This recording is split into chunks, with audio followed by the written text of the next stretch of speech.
사람들은 흔히 남편을 잃어도 자매는 남는다고 말합니다. 하지만 저는 그 두 가지를 하루 만에 모두 잃었습니다. 그것도 제가 매일 아침 닦던 바로 그 욕조 안에서 말입니다. 알고 보니 제가 거두어준 여동생과 제가 팔베개를 해주던 남편이 제 고통 위에서 뒹굴고 있었습니다.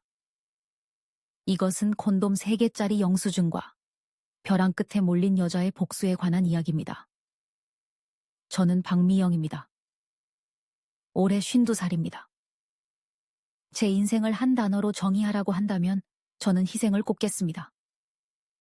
저는 전라도 시골의 가난한 4남매 중 맏딸입니다. 부모님을 일찍 여의고 고등학교 1학년 때 중퇴한 뒤 서울로 올라와 그릇 닦기부터 봉제 공장 여공까지 온갖 일을 하며 동생들을 뒷바라지했습니다. 결혼이 늦어진 것도 동생들을 먼저 결혼시키느라 그랬습니다. 남편은 준노이고 저보다 3살 많습니다. 그는 수출입 회사의 영업부장입니다. 고급 아파트 이웃들이 보기에 저희 가족은 이상적인 모델이었습니다. 돈 잘 벌고 점잖은 남편, 착하고 살림 잘하는 아내, 말 잘 듣는 자식들까지요. 하지만 뚜껑을 열어봐야 아는 법입니다. 제 결혼 생활은 조상님 제사상에 올리는 번지르르한 붉은 사과 같았습니다. 겉은 아름답고 엄숙해 보이지만 속은 오래전에 썩어 문드러져 있었습니다. 2년 전부터 저희 부부는 각방을 썼습니다.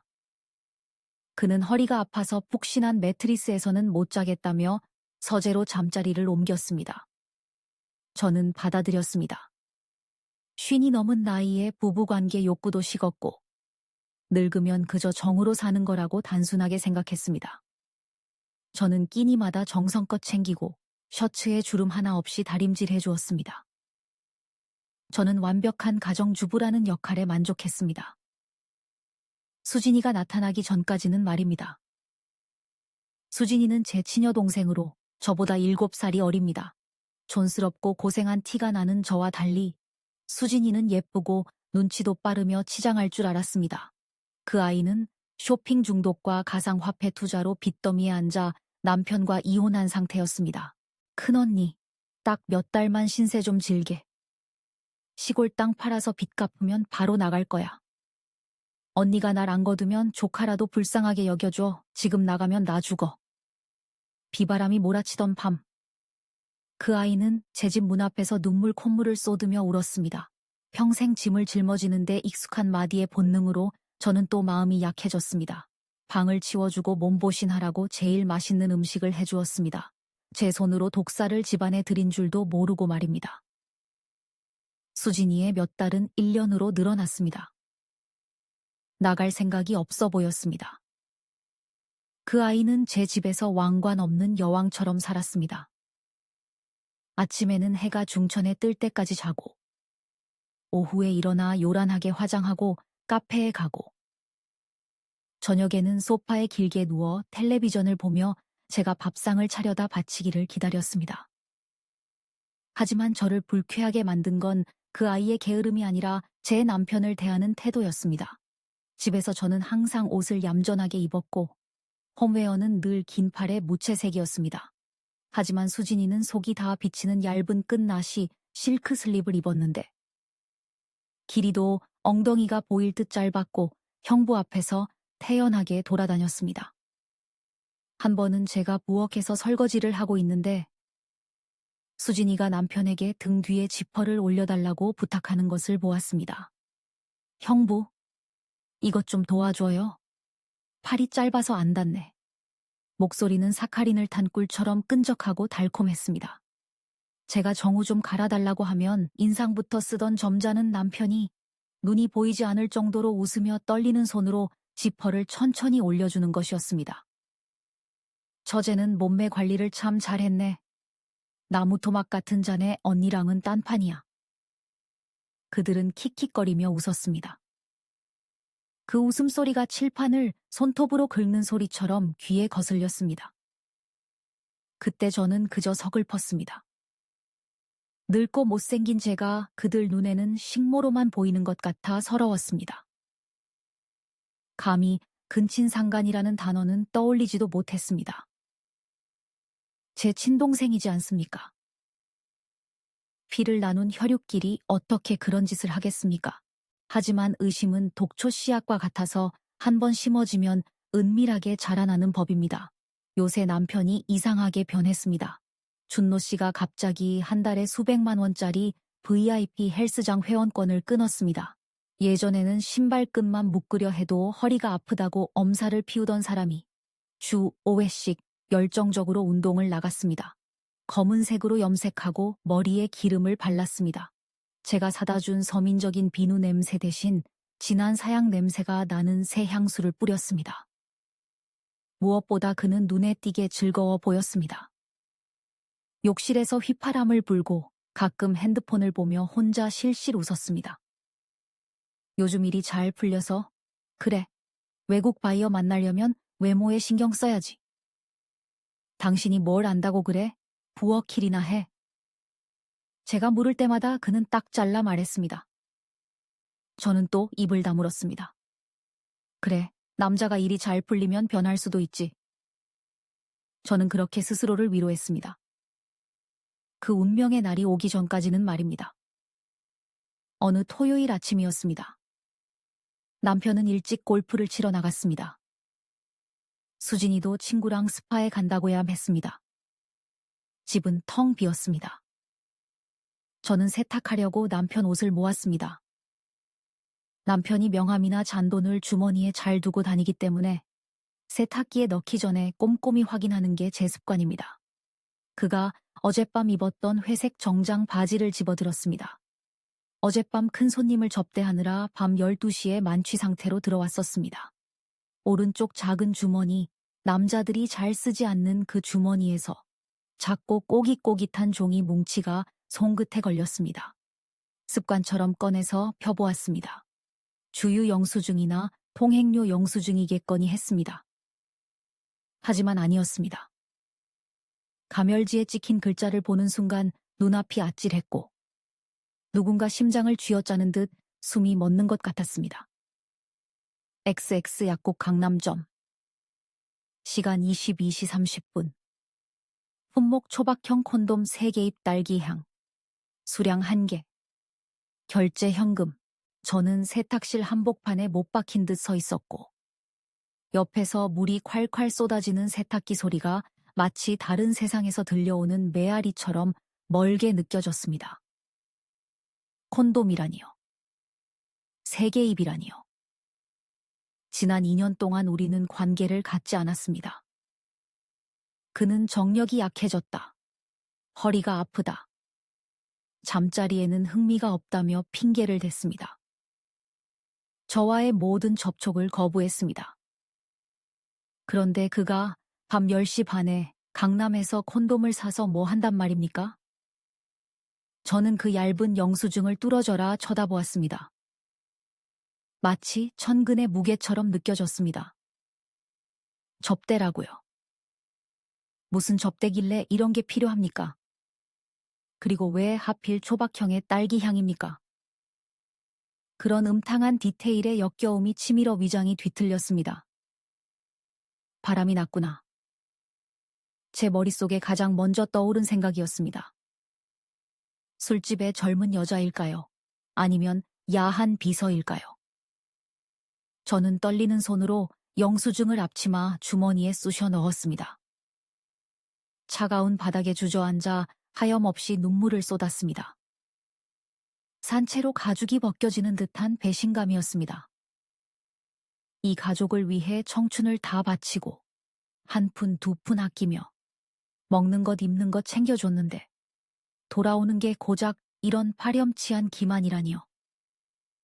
하지만 여자의 직감은 이것이 단순한 성매매가 아니라고 속삭였습니다. 어젯밤 수진이의 눈빛이 떠올랐습니다. 어제 자정에 남편이 만취해서 들어왔을 때 저는 그를 방으로 부축해 얼굴을 닦아주고 옷을 갈아입혔습니다. 제가 꿀물을 타러 부엌으로 갔을 때 거실 어둠 속에 수진이가 물 잔을 들고 서 있는 것을 보았습니다. 녀석은 자주색 잠옷을 입고 벽에 기대어 남편 방을 묘한 눈빛으로 바라보고 있었습니다. 처제의 걱정 어린 눈빛이 아니라 아쉬움 혹은 질투가 섞인 눈빛이었습니다. 그리고 오늘 아침 남편이 골프를 치러 갈 때 익숙한 골프채 세트를 가져가지 않았습니다. 작은 스포츠 가방 하나만 들고 나갔습니다. 수진이도 15분 뒤에 바로 나갔습니다. 어디 스파로 가니? 제가 무심코 물었습니다. 아, 강남 쪽에요. 친구가 이용권을 줘서요. 수진이는 제 눈을 피하며 급하게 신발을 신었습니다. 강남. 남편이 콘돔을 산 약국도 강남이었습니다. 두 가지 단서가 머릿속에서 충돌하며 굉음을 냈습니다. 아니야, 그럴 리 없어. 저는 끔찍한 생각을 떨쳐버리려 고개를 세게 저었습니다. 내 친동생이잖아. 아무리 못되고 게을러도 형부랑 잘 수는 없어. 그건 근친상간이고 짐승이나 할 짓이야. 하지만 제 손은 무의식적으로 앞치마 주머니를 만지작거리고 있었습니다. 그곳에는 제 결혼 생활과 가족에 대한 사형 선고장 같은 영수증이 잠들어 있었습니다. 저는 일어나 눈물을 닦았습니다. 거울 속에 비친 착하고 순종적인 여자의 얼굴이 낯설게 느껴졌습니다. 제 눈에는 핏발이 서 있었습니다. 당장은 난리치지 않을 것입니다. 울고불고 해봤자 오리발 내밀게 뻔한 멍청한 짓은 안 합니다. 내 등 뒤에서 그런 짓을 벌였다면 현장을 덮쳐서 꼼짝 못하게 만들어야 합니다. 진실을 찾는 여정이 시작되었습니다. 그 길 끝에서 제 심장이 산산조각 날 것을 알지만 골문 상처를 도려내기 위해 한 번의 고통을 감내하는 편이 낫습니다. 그날 오후 저는 골목 입구 약국에 가서 엄지손가락만 한 초소형 녹음기를 샀습니다. 전쟁이 시작되었습니다. 저는 제 집에서 스파이처럼 살기 시작했습니다. 그 후 며칠은 숨 막히게 긴 시간이었습니다. 저는 여전히 밥을 하고 다림질을 하고 순진한 처제와 점잖은 남편에게 웃어주었습니다.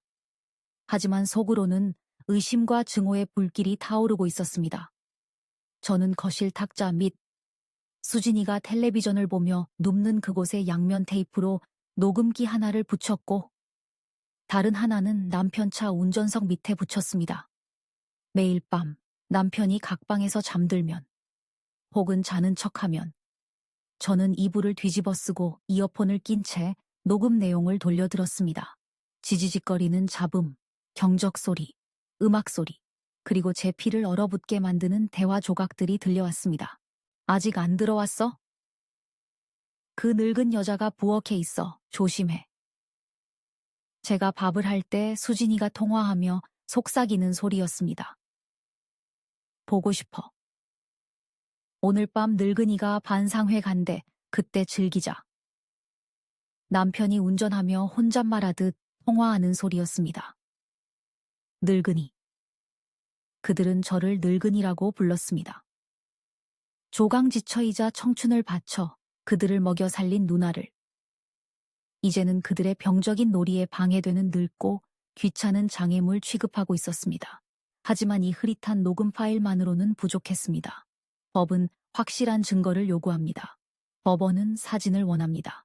그리고 무엇보다 제 마음속에 남은 마지막 연민조차 제 손으로 죽여버리기 위해 직접 눈으로 확인해야 했습니다. 그 주 주말에 기회가 왔습니다. 여보, 이번 주말에 고향 부모님 산소에 좀 다녀올게. 안 간 지 오래돼서 잡초가 무성할 거야. 저는 금요일 저녁 식사 때 날씨 이야기하듯 태연하게 통보했습니다. 맞은편 두 인간의 표정을 훔쳐보았습니다. 밥을 먹던 남편의 숟가락질이 아주 잠깐 멈췄습니다. 그는 고개를 들고 심각한 표정을 지으며 웃음을 참으려 애썼습니다. 그래, 다녀와. 자식된 놀이는 해야지. 나는 허리가 너무 아프고 급한 계약서를 써야 해서 같이 못 가겠네. 미안해. 옆에 앉은 수진이는 자동차 헤드라이트처럼 눈을 반짝였습니다. 녀석은 급히 제게 생선 조림을 집어주었습니다. 언니 조심히 다녀와. 나도 같이 가려고 했는데 요새 어지러워서 저혈압인가 봐. 내가 집 잘 지키고 있을게. 발연기를 하는 두 인간들. 모공에서부터 환희가 뿜어져 나왔습니다. 그들은 간수가 자리를 비우면 감옥이 쾌락의 천국으로 변할 거라 믿고 있었습니다. 토요일 아침 8시. 저는 짐 가방을 들고 집을 나섰습니다. 수진이는 현관까지 배웅하며 혀 자른 소리를 냈습니다. 언니 얼른 다녀와. 손까지 흔드는 그 아이의 미소가 눈부실 정도로 환했습니다. 저는 동서울 터미널로 가는 버스를 탔지만 고향 가는 채는 오르지 않았습니다. 터미널 커피숍에 4시간 동안 죽치고 앉아 바삐 오가는 사람들을 바라보았습니다. 1분이 지날 때마다 가슴을 바늘 1000개로 찌르는 듯 했습니다. 그들이 집에서 무엇을 하고 있을지 상상했습니다. 밥을 먹을까? 영화를 볼까? 아니면 내 피 같은 돈으로 산 침대 위에서 뒹굴고 있을까? 낮 12시 30분. 정오였습니다.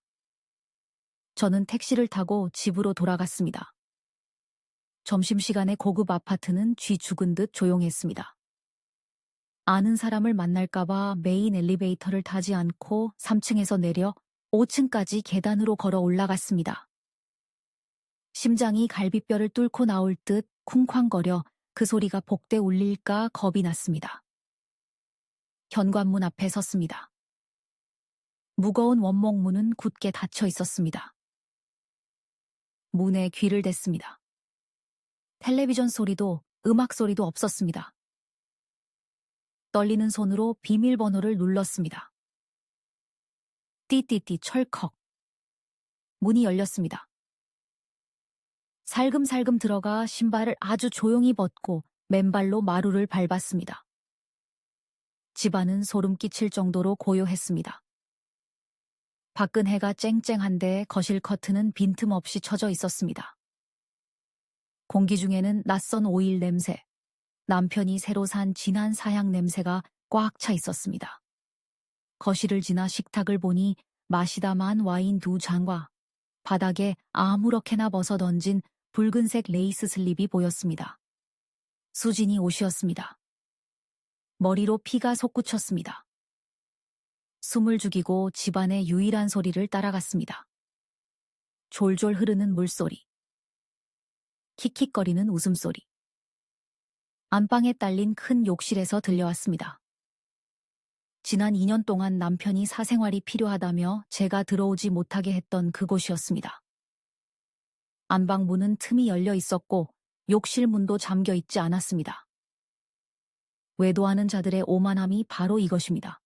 제가 300km 떨어진 곳에서 부모님 산소의 잡초를 뽑고 있을 거라 믿으니 방심한 것입니다. 욕실 문 앞에 섰습니다. 문틈으로 뜨거운 수증기가 새어나와 안경을 뿌옇게 만들었습니다. 오빠, 내 피부가 언니 피부보다 훨씬 부드럽지. 수진이의 끈적하고 음탕한 목소리가 들렸습니다. 비교할 걸 비교해야지. 남편이 껄껄 웃으며 물장구 치는 소리가 났습니다. 처형은 마른 오징어고 자기는 과즙 터지는 복숭아지. 그 여자랑 산 20년 동안 내가 고자인 줄 알았다니까. 근데 오빠도 참 잘 참는다. 나 같으면 진작 내쫓았어. 늙었지, 촌스럽지, 잔소리만 하지. 그러니까 천천히 해야지 자기야. 그 여자가 아직 통장을 쥐고 있잖아. 이 진명에 넘기라고 꼬셔서 도장 찍게 한 다음에 시골 가서 오리나 키우라고 쫓아낼 거야. 그들의 말 한마디 한마디가 무딘 칼이 되어 심장을 난도질했습니다. 마른 오징어. 시골 가서 오리나 키우라니. 평생 그들을 위해 희생한 아내이자 언니를 두고 하는 말이 고작 저것입니까? 소리 지르지 않으려고 입술을 피가 나도록 깨물었습니다. 지금 무너지면 안 됩니다. 다 기록해야 합니다. 다시는 마음 약해지지 않기 위한 증거입니다. 주머니에서 핸드폰을 꺼내 동영상 촬영 모드를 켰습니다. 손이 덜덜 떨렸지만 증오심이 카메라를 꽉 쥐게 했습니다. 발로 욕실 문을 살짝 밀었습니다. 기름칠이 잘 된 경첩이라 소리도 나지 않았습니다. 눈앞의 광경에 당장이라도 구역질이 나올 것 같았습니다. 하얀 거품이 가득한 넓은 월풀 욕조 안에서 벌거벗은 두 몸뚱이가 엉겨 붙어 있었습니다. 허리가 아프다던 남편 준노 씨가 욕조 벽에 기대어 와인잔을 들고 앉아 있었습니다. 그 무릎 위에 등을 돌리고 앉아 있는 건 수진이었습니다. 제 친동생 말입니다. 녀석은 형부 어깨에 머리를 기대고 그가 귓속말을 하자 깔깔거리며 웃었습니다. 남편의 손은 익숙하고 능숙하게 처제의 허벅지를 쓰다듬고 있었습니다. 마치 오랫동안 가지고 논 장난감처럼 말입니다. 욕조 가장자리에는 뜯어진 콘돔 포장지가 있었습니다. 영수증에 있던 그 초박형 딸기 향이 맞았습니다. 찰칵, 찰칵, 찰칵. 사진 모드로 바꿔 연속으로 5장을 찍었습니다. 플래시가 터졌습니다. 수증기 가득한 욕실에서 플래시 불빛은 죄악의 안개를 가르는 번개 같았습니다. 욕조 안에 두 남녀가 화들짝 놀랐습니다. 수진이가 비명을 지르며 급히 가슴을 가리고 물속으로 몸을 숨겼습니다. 남편은 와인잔을 바닥에 떨어뜨렸습니다. 쨍그랑. 유리가 산산조각 나는 소리가 물 튀기는 소리와 섞였습니다. 그는 획 돌아보았고 눈을 부릅뜨고 수증기 너머의 저를 노려보았습니다. 술과 욕망으로 붉게 달아올랐던 얼굴이 순식간에 시체처럼 흑빛으로 변했습니다. 미영가? 그는 공포로 목소리가 갈라져 더듬거렸습니다. 저는 문가에 우뚝 서서 핸드폰을 높이 든 채 렌즈를 그들의 더러운 나신에 정조준했습니다. 울지 않았습니다. 아까 대화를 들을 때 눈물은 이미 말라버렸습니다. 이제 제게 남은 건 지독한 경멸뿐이었습니다. 왜? 많이 놀랐니? 제 목소리는 금속이 부딪히듯 차갑고 날카로웠습니다. 내가 부모님 산소에서 잡초 뽑고 있을 줄 알았는데 너희들이 이 집을 사창가로 만들고 있을 줄은 몰랐네? 수진이는 욕조 안에서 웅크린 차에 젖은 머리만 내밀고 사색이 되어 있었습니다. 큰언니. 저기. 내 말 좀 들어봐. 닥쳐. 제가 소리쳤습니다. 내 남편이랑 입맞춘 그 더러운 주둥이로 나를 언니라고 부르지 마. 난 너 같은 짐승만도 못한 동생 둔 적 없어. 남편이 허둥지둥 일어나 욕조 밖으로 나와 제 전화기를 뺏으려 했습니다. 물에 불어터진 그의 벌거벗은 몸뚱이는 참으로 비참하고 흉측해 보였습니다. 꼼짝 마. 제가 한 걸음 물러서며 근처 선반에 있던 병이 세정제를 집어들고 위협했습니다. 거기서 한 발자국만 더 나오면 얼굴에 염산을 뿌려버릴 거야. 맹세코난해. 제 미친 눈빛에 준노 씨가 멈칫했습니다. 아내의 이런 모습은 처음 봤을 겁니다. 그는 겁을 먹었습니다. 비겁한 자들은 벼랑 끝에 몰린 사람을 두려워하는 법입니다. 미영아. 진정해. 그가 중요 부위를 가리며 항복하듯 두 손을 들었습니다. 네가 생각하는 그런 거 아니야. 내가 너무 취해서 착각했어. 내가 수진이를 너인 줄 알고. 착각? 저는 가슴이 찢어지는 듯한 쓴웃음을 지었습니다. 착각해서 어제부터 딸기향 콘돔을 샀어? 착각해서 나를 마른 오징 거라고 씹어? 착각해서 진명에 뺏을 계획을 세워 핸드폰을 흔들어 보였습니다. 이 안에 다 들어있어. 동영상, 사진, 녹음까지. 아주 선명하게. 이거 회사 임원들이랑 향후 호해. 그리고 시골 친척들한테 다 뿌릴 거야. 안 돼. 언니, 내가 잘못했어. 수진이가 엉엉 울며 욕조에서 기어나와 벌거벗은 것도 잊은 채 젖은 타일 바닥에 무릎을 꿇었습니다. 그녀는 제 발 쪽으로 기어와 다리를 잡으려 했습니다. 내가 죽을 죄를 지었어. 귀신에 홀렸나 봐. 시골에는 보내지 마. 나 맞아 죽어. 제가 업어 키우고 밥 굶어가며 학용품 사줬던 동생이 가장 치욕스러운 모습으로 제 발 아래에 기고 있었습니다. 제 연민은 죽었습니다. 발을 들어 그 아이의 어깨를 세게 걷어찼습니다. 녀석은 뒤로 벌러덩 넘어졌습니다. 만지지 마. 더러워. 바닥에서 떨고 있는 두 나신을 내려다보았습니다. 거품이 사그라들며 적나라하고 추악한 진실이 드러났습니다. 옷 입어. 메마른 목소리로 명령했습니다. 그리고 거실로 기어나와. 너희들에게 마지막으로 행복한 가족 연극을 마무리할 시간 10분을 주지. 그 뒤에는 배신의 대가가 어떤 건지 똑똑히 보여줄 테니까.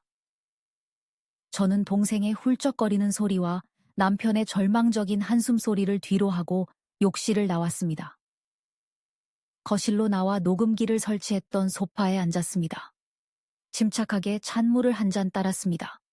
손은 여전히 떨리고 있었지만 머릿속은 그 어느 때보다 맑았습니다. 이 결혼은 끝났습니다. 이 자매의 연도 끊어졌습니다. 하지만 제 전쟁은 이제 막 시작되었을 뿐입니다. 저는 단순히 이혼만 하지 않을 것입니다. 그들이 제 고통 위에서 뒹굴며 짓밟은 자존심, 제가 이 썩어빠진 가족을 위해 흘린 피땀 어린 돈과 눈물을 동전한 닙까지 모두 되찾아낼 것입니다. 벽에 걸린 웨딩 사진을 바라보았습니다. 신부 미영은 수줍게 웃으며 미래를 믿고 있었습니다. 저는 그녀에게 속으로 사과했습니다. 미안합니다. 당신을 너무 오랫동안 고생시켰습니다. 하지만 오늘부터 제가 당신을 위해 정의를 되찾을 것입니다. 침실 문이 열렸습니다. 두 죄인이 고개를 푹 숙인 채 걸어 나왔습니다. 심판의 파티가 시작되었습니다. 거실 공기는 무덤처럼 답답했습니다. 준노와 수지는 소파에 쭈그리고 앉아 저를 마주보고 있었습니다. 두 사람 다 옷은 제대로 입었지만 수진의 머리카락은 여전히 젖어 이마에 달라붙어 있었고 남편의 셔츠 단추는 어긋나게 채워져 있었습니다. 그들은 하수구에서 막 끌려 나온 쥐새끼들처럼 악취가 나고 비참해 보였습니다. 저는 맞은편 1인용 의자에 허리를 꼿꼿이 펴고 앉았습니다. 유리 탁자 위에는 제 핸드폰이 시한폭탄처럼 놓여 있었습니다. 그 옆에는 구겨진 콘돔 영수증이 있었습니다. 미연가. 남편이 입을 열었습니다. 목소리는 떨렸지만 사업장에서 잔뼈가 굵은 사람답게 조금씩 침착함을 되찾으려 하고 있었습니다. 일단 진정해. 이번 일은 내가 잘못한 거 알아. 하지만 누워서 침 뱉기라고 네가 일을 크게 만들면 네 얼굴에도 먹칠하는 거 아니겠어. 맞아요, 큰언니. 수진이가 끼어들었습니다. 화장이 번진 얼굴로 눈물을 줄줄 흘리고 있었습니다. 내가 미쳤었나 봐. 귀신에 홀렸나 봐. 하지만 난 언니 동생이잖아. 언니가 내 살 길을 완전히 끊어놓을 수는 없잖아. 저승에 계신 부모님이 아시면 얼마나 가슴 아파하시겠어. 저는 헛웃음을 터뜨렸습니다. 고요한 방 안에 울려 퍼진 메마른 웃음소리에 두 사람이 움찔했습니다. 부모님이 가슴 아파하신다고. 저는 수진이를 뚫어져라 쳐다보았습니다. 지금 부모님을 들먹이며 나한테 감성팔이 하는 거니. 네가 내 남편이랑 욕조에서 다리를 벌리고 있을 때는 부모님 생각 안 났니? 핏덩이 같은 너를 업어 키운 나를 생각하긴 했니? 수지는 고개를 숙인 채 치맛자락만 구겼습니다. 그리고 당신. 저는 준노 씨를 향해 고개를 돌렸습니다. 나한테 도덕이니 뭐니 설교하지 마세요. 당신의 그 체면은 저기 쓰다만 콘돔이랑 같이 쓰레기통에 처박았으니까. 내가 보상할게. 준노 씨가 눈을 이리저리 굴리며 다급하게 말했습니다. 내 통장으로 5천만 원 넣어줄게. 그 돈으로 여행도 가고 쇼핑도 해. 그냥 아무 일도 없었던 걸로 하자. 우린 여전히 부부고 수진이는 당장 내보낼게. 5천만 원. 그것이 그가 책정한 제 20년 청춘과 이 더러운 배신의 대가였습니다. 좋아요. 저는 기이할 정도로 차분하게 말했습니다. 준노 씨의 눈이 반짝였습니다. 정말이야. 용서해주는 거야. 역시 당신은 마음이 넓은 사람이야. 동의합니다. 이 쓰레기들을 치우는 것에 대해서는요. 제가 말을 끊으며 날카로운 눈빛을 보냈습니다. 하지만 당신들이 원하는 방식은 아닙니다. 제가 이미 어머니를 불렀거든요. 어머니. 무슨 어머니? 준노 씨의 얼굴색이 변했습니다. 제 시어머니요. 당신을 낳아준 어머니 말입니다. 저는 입꼬리를 올렸습니다. 지금 여기로 오고 계십니다. 이렇게 경사스러운 일은 온 가족이 함께 나누어야 하지 않겠습니까? 말이 끝나기 무섭게 초인종이 요란하게 울렸습니다. 권위적이고 성격 급한 시어머니 특유의 벨소리였습니다. 준노 씨의 얼굴에서 핏기가 완전히 사라졌습니다. 수진이는 사시나무 떨듯 떨었습니다. 저는 일어나 문을 열었습니다.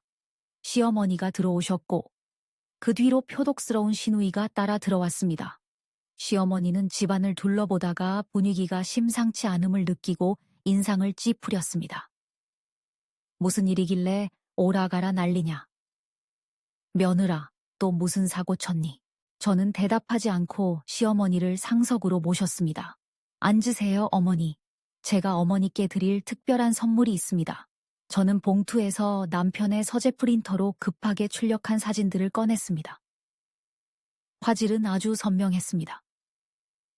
욕조 안에서 벌거벗은 두 사람, 황홀경에 빠진 남편의 얼굴, 형부의 목을 감싸 안은 수진의 팔. 모든 것이 생생하고 적나라하게 드러나 있었습니다. 사진 뭉치를 시어머니 바로 앞 탁자 위에 올려놓았습니다. 콘돔 영수증과 함께 말입니다. 보세요, 어머니. 어머니의 귀한 아드님과 제 착한 여동생입니다. 시어머니가 사진을 집어들었습니다. 돋보기 안경 너머로 눈을 가늘게 뜨고 쳐다보았습니다. 준노 씨가 침을 꿀꺽 삼키는 소리가 들릴 정도로 정적이 흘렀습니다. 저는 시어머니의 분노를 기다렸습니다.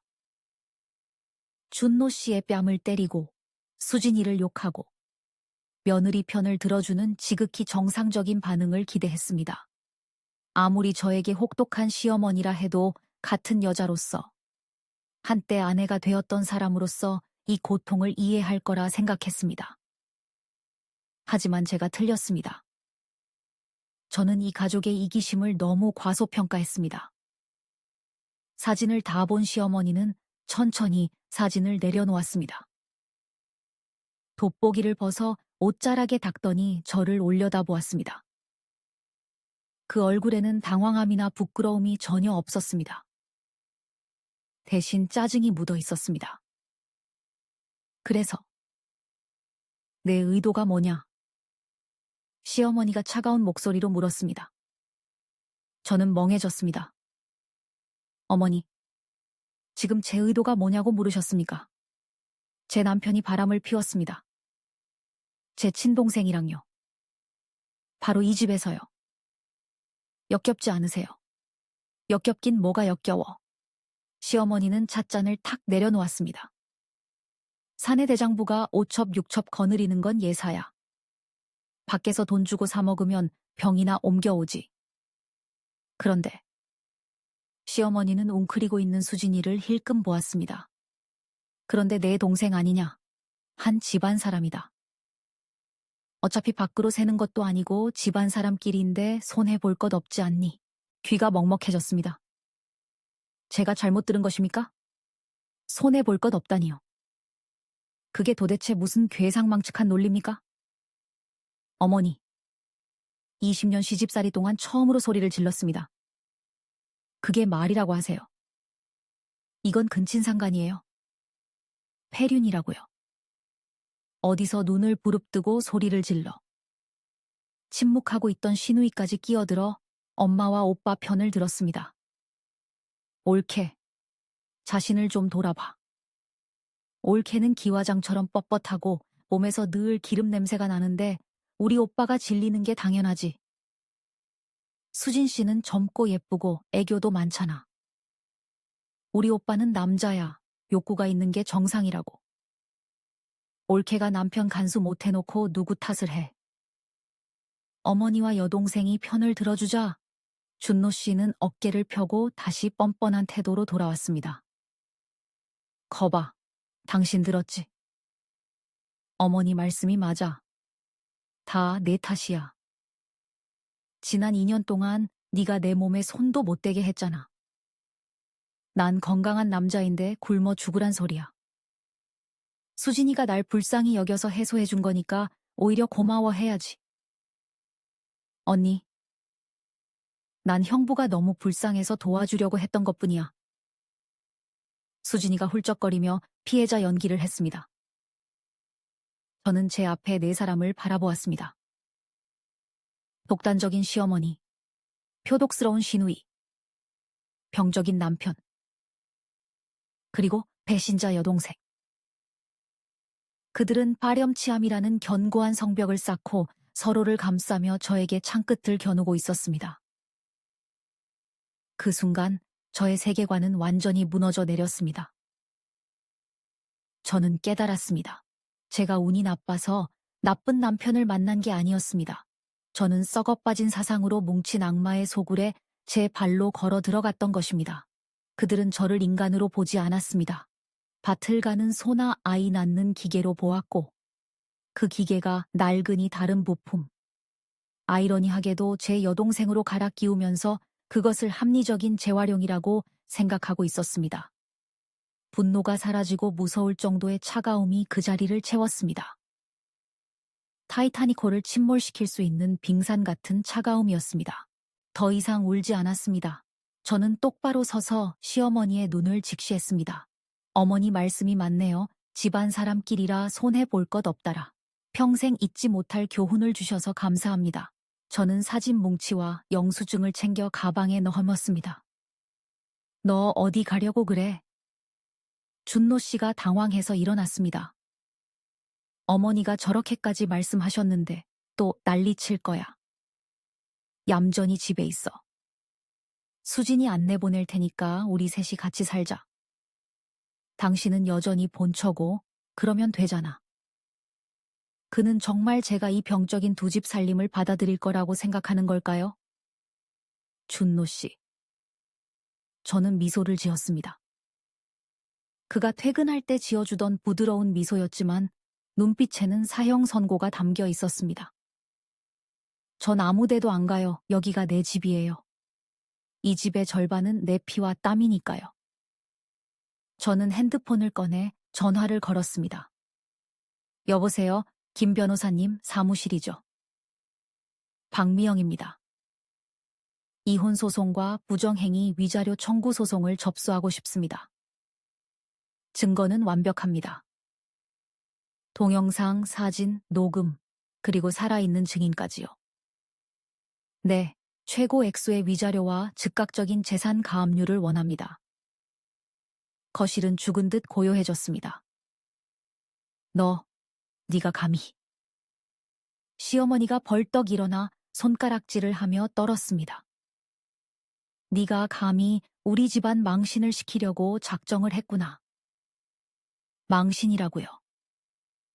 제가 시어머니의 손을 쳐냈습니다. 당신들의 낯짝은 이미 오래전에 썩어 문드러졌는데 제가 더 망신 줄 게 뭐가 있습니까?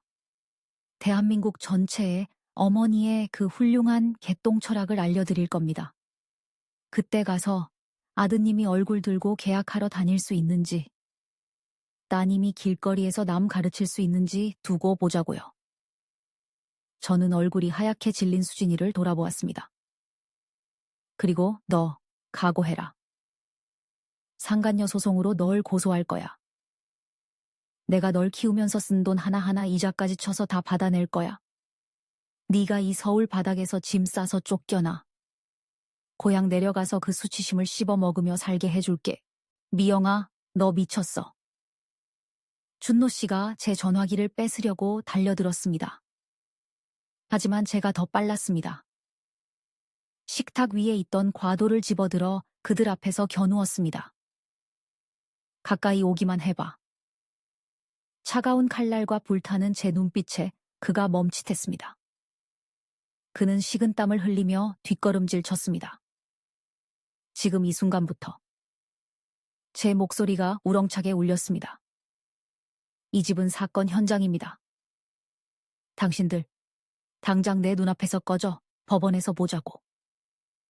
저는 악마들 사이에서 복수의 여신처럼 우뚝 서 있었습니다. 생전 처음으로 착한 박미영은 죽었습니다. 대신 마지막 남은 존엄을 지키기 위해 칼을 든 여자가 그 자리에 있었습니다. 앞으로 닥칠 법적 공방이 피바람을 몰고 올 것을 알았지만 저는 이길 것입니다. 더 이상 잃을 것도 눈치 볼 사람도 없기 때문입니다. 가장 달콤한 복수는 그들이 가장 소중히 여기는 것, 바로 돈과 명예를 빼앗는 것입니다. 제 이혼 전쟁은 아름답지 않았습니다. 그것은 법적으로나 도덕적으로나 진짜 피바람이 부는 전쟁이었습니다. 저는 제 자존심을 짓밟은 자들에게 털끝만 한 정조차 남겨두지 않았습니다. 저는 약속을 지켰습니다. 다음 날 이혼 소장과 모든 증거가 담긴 USB가 법원으로 발송되었고 사본 하나는 남편 회사 임원진의 이메일로 전송되었습니다. 제목은 영업부장 준노의 심각한 윤리 문제였습니다. 한국 사회가 남자의 바람기에 관대할지 몰라도 처제와의 폐류는 씻을 수 없는 오점입니다. 그것은 남편 같은 위선자들이 늘 떠벌리던 유교적 도덕관을 정면으로 타격했습니다.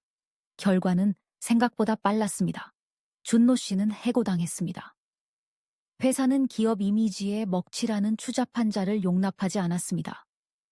그는 두둑한 월급도 화려한 출장도 잃었고 무엇보다 지난 30년간 쌓아 올린 허울 좋은 명예를 잃었습니다.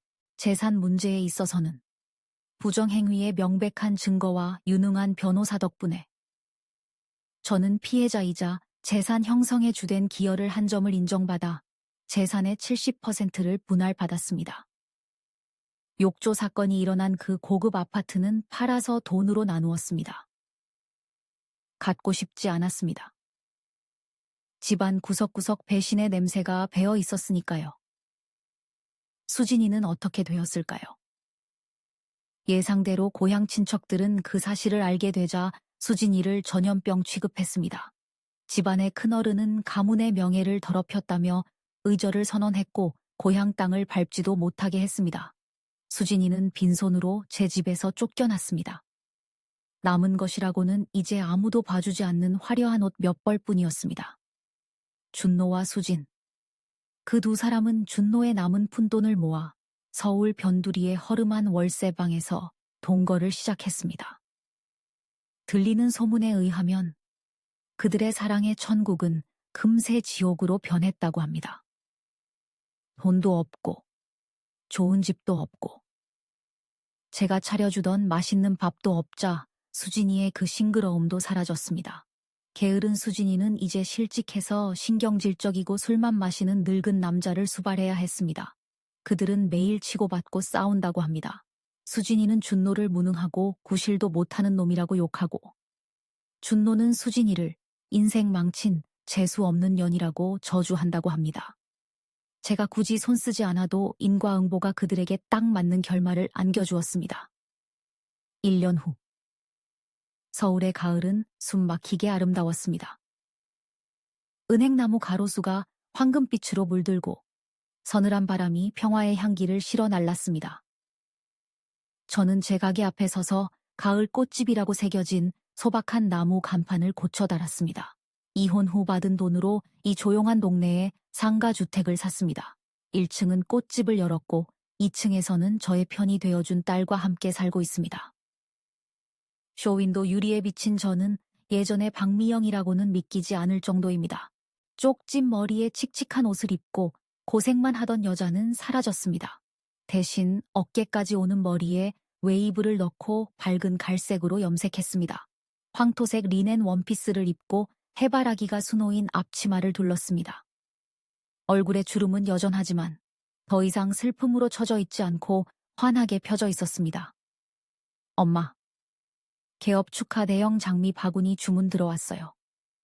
안에서 딸의 맑은 목소리가 들렸습니다. 그래. 엄마 금방 들어갈게. 저는 미소 지으며 손을 털고 안으로 들어가려 했습니다.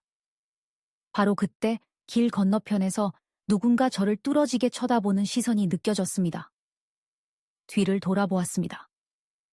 길 건너편 잎이 떨어지는 오동나무 아래 한 남자가 서 있었습니다. 어깨가 다른 낡은 점퍼를 입고 등은 구부정했으며 희끗한 머리카락은 푸석했습니다. 손에는 싸구려 라면 몇 봉지가 든 비닐봉지를 들고 있었습니다. 준노 씨였습니다. 고작 1년 만인데 그는 10년은 더 늙어 보였습니다. 그 위험 있고 거만하던 모습은 온데간데 없고 실패자의 비굴함과 찌든 모습만 남아 있었습니다. 차들이 오가는 도로를 사이에 두고 우리의 시선이 마주쳤습니다. 그의 눈이 휘둥그레지는 것을 보았습니다. 향기로운 꽃집의 주인이 된 아름다워진 전철을 보고 그는 큰 충격을 받은 듯했습니다. 그러다 그 눈빛은 후회와 자책, 그리고 갈망으로 바뀌었습니다. 아마도 따뜻한 밥상과 빳빳한 옷, 그리고 제가 주었던 그 평온함을 그리워하고 있었겠죠. 그는 제게 다가오려는 듯 쭈뼛거리며 차도로 한 걸음 내디뎠습니다. 입술이 달싹이는 게 제 이름을 부르려는 것 같았습니다. 미영아. 저는 꿈쩍도 하지 않았습니다. 심장은 더 이상 두려움으로 뛰지도 증오로 아프지도 않았습니다. 가을 호수처럼 고요할 뿐이었습니다. 저는 그를 낯선 사람, 과거의 망령을 보듯 바라보았습니다.